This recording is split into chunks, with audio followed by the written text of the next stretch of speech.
Co kryje się pod słowiańską wodą?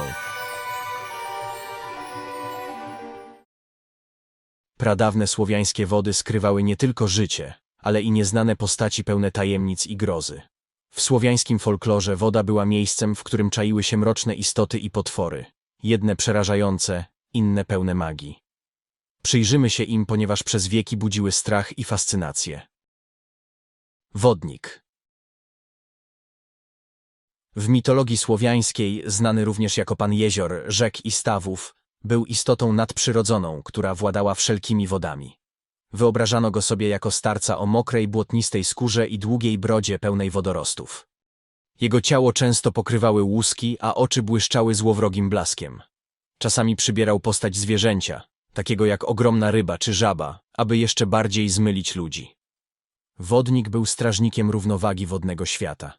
Nie tolerował, gdy ktoś bezczelnie zanieczyszczał rzeki czy łowił ryby, nie dbając o równowagę w przyrodzie. Mógł wtedy pokazać swoje groźne oblicze, wciągając winowajcę w głębiny. Legenda głosi, że wodnik miał potężne zdolności magiczne. Potrafił wywoływać burze, zalewać wioski lub sprowadzać powodzie, jeśli czuł się urażony. Jednak nie zawsze był wrogiem człowieka. Zdarzało się, że pomagał rybakom w połowach, pod warunkiem, że ci składali mu ofiary, takie jak kawałki chleba, monety czy mleko. Wodnik w zamian mógł chronić wodnych podróżników i zapewniać obfitość ryb w rzece. Ale uwaga! Jeśli ktoś odważył się nie dotrzymać swojej obietnicy wobec wodnika, groziło mu wciągnięcie w toń wodną, z której nie było ratunku. Wierzono, że wodnik mieszkał w głębokich rzekach, spokojnych jeziorach, a nawet w małych wiejskich stawach. Jego podwodne królestwo było pełne skarbów, złota, pereł i pięknych przedmiotów zatopionych przez ludzi. Legendy mówiły, że śmiałkowie mogli próbować zdobyć te skarby, ale ryzykowali tym, że zostaną schwytani i staną się niewolnikami wodnika na wieczność. Postać wodnika była obecna w wielu słowiańskich opowieściach. Często był przedstawiany jako samotnik, który tęsknił za ludzkim towarzystwem. Wodnik nie był z natury zły. Jego gniew był zwykle odpowiedzią na ludzką nieostrożność lub brak szacunku dla natury. Rusałka. To duch wodny, który pojawia się w słowiańskim folklorze. Często opisywana jest jako piękna, eteryczna kobieta o długich, rozpuszczonych włosach. Wierzono, że zamieszkiwała rzeki, jeziora i bagna.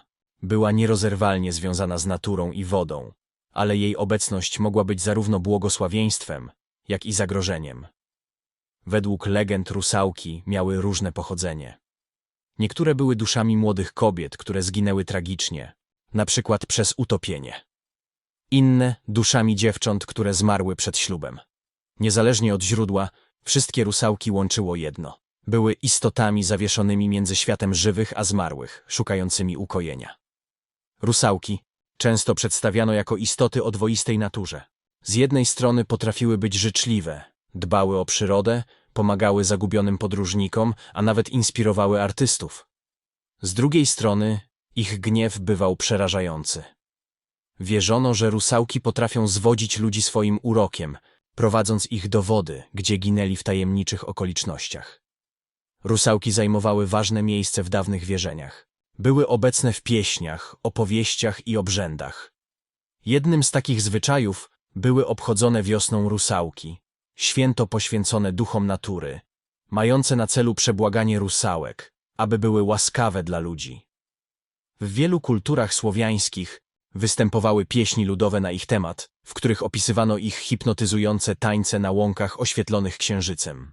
Wierzono, że kto zobaczy taniec rusałek, może zostać porwany przez ich urok i na zawsze pozostać pod ich wpływem. Niektóre podania mówiły również o szczególnych dniach, kiedy rusałki opuszczały swoje wodne domostwa. Były to zazwyczaj letnie noce, kiedy duchy wychodziły, aby tańczyć i śpiewać, ozdobione wiankami z kwiatów. Wierzono, że rusałki posiadały niezwykłą moc nad wodami, a ich obecność mogła wpływać na urodzaj ziemi i jakość wody, co czyniło je ważnym elementem wiosennych i letnich rytuałów. Rusałki są jednym z najpiękniejszych i najbardziej tajemniczych elementów słowiańskiego folkloru. Przypominają nam o magii natury i sile ludowych wierzeń, jednocześnie ostrzegając przed nieodgadnionymi siłami przyrody, które mogą być zarówno fascynujące, jak i groźne. Utopiec. To postać ze słowiańskiej mitologii ludowej. Według podań jest to dusza człowieka, który zginął tragicznie w wodzie, przez utonięcie, samobójstwo lub morderstwo. Nie mogąc zaznać spokoju, pozostaje związany z rzekami, jeziorami, a nawet bagnami, gdzie czeka na swoje ofiary. Opisy utopców różnią się w zależności od regionu, ale często przedstawiano ich jako bladych, chudych mężczyzn o błoniastych dłoniach i stopach, z włosami pokrytymi mułem i wodorostami.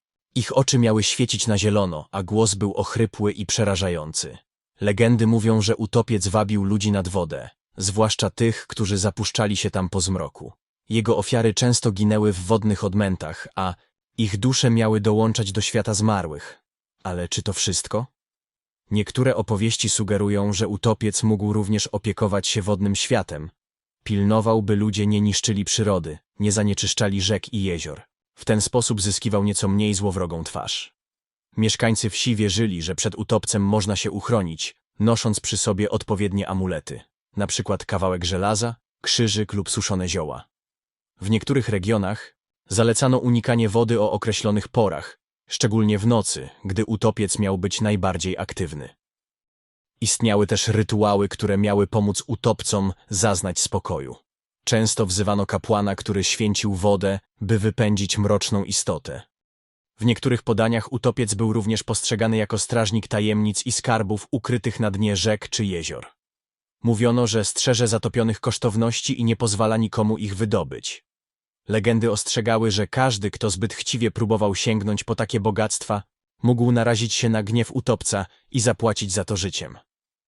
Utopiec to jedna z najbardziej tajemniczych i mrocznych postaci słowiańskiej mitologii ludowej. Chociaż symbolizuje tragiczną śmierć i ludzkie obawy przed tym, co nieznane, przypomina również o potrzebie okazywania szacunku naturze. Może właśnie dlatego utopiec przetrwał w naszej kulturze przez wieki, przypominając o cienkiej granicy między światem żywych a umarłych oraz o tym, jak ważne jest zachowanie harmonii z naturą. Baba wodna. To postać występująca w mitologiach słowiańskich, która od wieków jest częścią naszych tradycji. Uważano ją za strażniczkę wód, a zarazem postać, która miała duży wpływ na ludzi mieszkających nad jeziorami i rzekami. Baba wodna była istotą niebezpieczną, z długimi, wilgotnymi włosami, które lśniły jak tafla jeziora. Przedstawiano ją jako starą kobietę, która używając swojego uroku, potrafiła wciągnąć nieostrożnych ludzi do wody. Legenda mówi, że baba wodna porywała tych, którzy zapuszczali się za daleko w jej terytorium, wciągając ich do głębin jeziora. Baba wodna występuje w płytkich rzeczkach, jeziorach i na trzęsawiskach. Pomimo znacznych rozmiarów doskonale pływa. Nawet w gęstej, mulistej wodzie jest niezwykle zwinna. Przemieszcza się błyskawicznie z miejsca na miejsce, aby wynurzyć się nagle za plecami swojej ofiary. Czasem ciska też kulami błota, by oślepić przeciwnika. Ciekawostką jest, że baba wodna nie była postacią czysto złą. W wielu opowieściach pełniła rolę opiekunki, a jej obecność miała na celu ochronę wód przed ludzkimi zanieczyszczeniami. Z drugiej strony, jej surowość wobec tych, którzy nie szanowali natury, była jasnym ostrzeżeniem. Baba wodna często była porównywana do rusałek, ponieważ podobnie jak one, żyła nad brzegami jezior i rzek. Jednak różniła się od nich wyglądem. Baba wodna mogła być starszą wersją pięknych rusałek, ale ich powstanie było związane z czarnymi duszami najbardziej zdeprawowanych kobiet. Wierzono, że kobiety, które były rozwiązłe, kłótliwe i złośliwe, po śmierci zmieniały się w babę wodną. Mimo że baba wodna była często traktowana jako symbol siły natury, jej historia miała również edukacyjne znaczenie. W legendach służyła jako przestroga przed brakiem szacunku do wód i nieostrożnością w kontaktach z żywiołami. Podsumowując, w mitologii słowiańskiej woda była symbolem granicy, siły, ale i niebezpieczeństwa. Istoty związane z wodą miały bardzo różne role, od opiekunów aż po niebezpieczne potwory.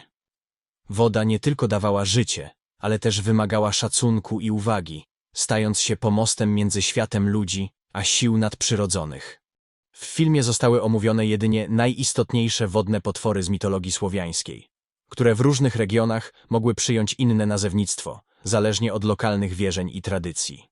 A gdybyś ty miał spotkać jednego z tych wodnych potworów, to który z nich by to był i dlaczego? Czekam na wasze odpowiedzi w komentarzach.